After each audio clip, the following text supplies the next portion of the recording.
Okay.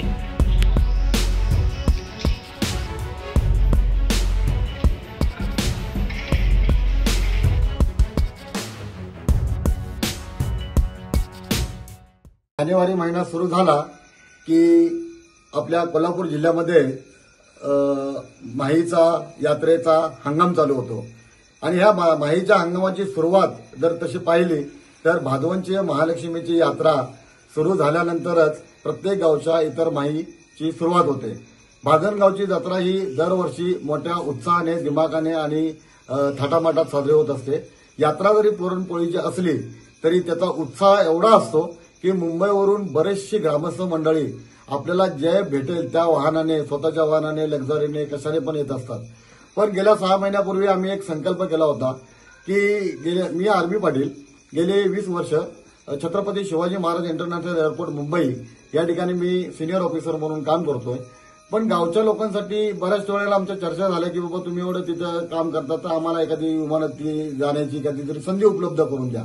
मग आमच्या गावच्या ग्रुपवर ह्या मित्रांच्या चर्चेचा अनुसरून आम्ही गावच्या ग्रुपवर त्या संदर्भात एक मेसेज टाकला आणि त्या मेसेजला अनुसरून गावातल्या भरभरून लोकांनी आम्हाला प्रतिसाद दिला आणि त्या प्रतिसाद अशा पद्धतीचा आम्हाला मिळाल्यानंतर एक सर्वसामान्य कुटुंबातील, एक मिडल क्लास कुटुंबातील किंवा शेतकरी कुटुंबातील लोकांना एक विमान प्रवासात कधीतरी घडवावा जोपर्यंत मी तिथे कार्यरत आहे अशी एक डोक्यात संकल्पना आली आणि त्या संकल्पनेला अनुसरून या सर्वांना आपण तो मेसेज त्यांच्यापर्यंत पोहोचवला आणि त्याला भरभरून सर्व भादवन ग्रामस्थांनी आम्हाला प्रतिसाद दिला आणि जवळजवळ 30 भादवनकर या विमान प्रवासामध्ये सहभागी झाले आणि स्वतःच्या गावच्या म्हणजे भादवन गावच्या यात्रेला आम्ही भाविक पहिल्यांदाच विमान प्रवासाने मुंबईवरून भादवनमध्ये कोल्हापूरमध्ये आम्ही खास स्पेशल विमान बुक करून या ठिकाणी आलेलो आहोत 30 जणांना घेऊन आणि त्यांच्या चेहऱ्यावरचा आनंद पाहून आमचाही आनंद असा वाढलेला आहे.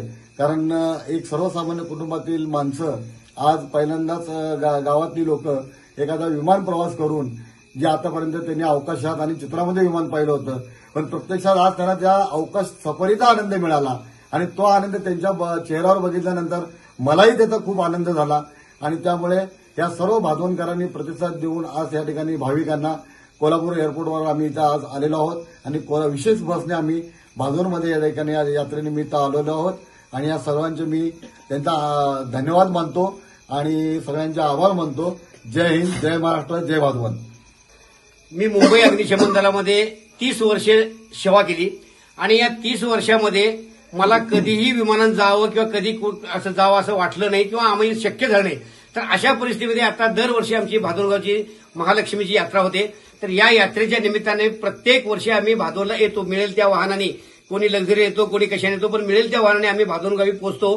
पण या वर्षीचा जो इव्हेंट ज्या आमचे मंडळाचे माजी अध्यक्ष मुंबईमध्ये आमच्या जनता जनार्दन सेवा मंडळ भादवन मुंबई असं एक आमचं मोठं मंडळ आहे मुंबईमध्ये करी रोडला. या मंडळाचे माजी अध्यक्ष आरबी पाटील, या आरबी पाटलांनी हा जो सगळ्या आमच्या ग्रामस्थांच्या कानावर हा प्रकार घातलून त्या लोकांना उत्स्फूर्त करून अडाणी लोक, गरीब लोक जी आहेत त्यांना सगळ्यांना ज्यांना कधीच विमानामध्ये बसण्याचा प्रसंग येणार नाही अशा लोकांना एकत्र करून त्या लोकांच्या म्हणण्याप्रमाणे त्यांचा आनंद एकदम द्विगुणित केला आणि एकदा विमानात बसल्यानंतर आम्हाला सुद्धा खूप खूप चांगलं वाटलं आणि कोल्हापुरात आम्ही एकदा उतरल्यानंतर आम्हाला बरं वाटलं, एकदम समाधान वाटलं की आजपर्यंत आम्ही फक्त विमान पाहिलं ते गावाकडे आल्यानंतर किंवा मुंबईत असो मानवर करून पाहिलं तेव्हा आमची टोपी पडायची खाली अशा परिस्थितीमध्ये ते आम्ही विमान पाहिलं. पण आता प्रत्यक्ष आम्ही त्या विमानात बसून आम्ही कोल्हापुरापर्यंत आलो, आम्हाला खूप समाधान वाटलं. आणि गृहराज्यमंत्री सतीश पाटील साहेब हे सुद्धा त्या दिवशी आमच्या स्वागताला उभे होते आणि आले होते. त्याच विमानातून प्रवास त्यांनी केला आणि त्यांचेही आम्ही धन्यवाद मानतो.